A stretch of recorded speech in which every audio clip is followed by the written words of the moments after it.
Hey guys, what is going on? I hope you're all doing well and I hope you're having an amazing day. And in this video, I will be explaining to you guys how you can increase your purchasing limit on Klarna. So let's get right into it. Klarna is a financial technology innovation through which you can pretty much use them as a creditor service.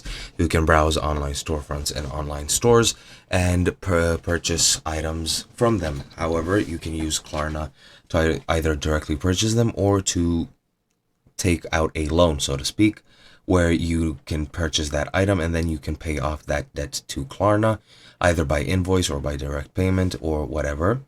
And the way you increase your limit is pretty much the same as with any bank in the world, or mainly the best example I know of is the United States credit score system, where the more you use it and the more you pay on time, it will increase your purchasing limit, since they will begin to trust you as a serious user who knows how to handle their money, and they will then increase your limit. As you can see here, this guy here works for Klarna, and he says that you can raise your limit by purchasing either by direct or invoice. And yeah, that's pretty much it. There's all there is to it. I hope you guys enjoyed, and I'll be seeing you guys next time.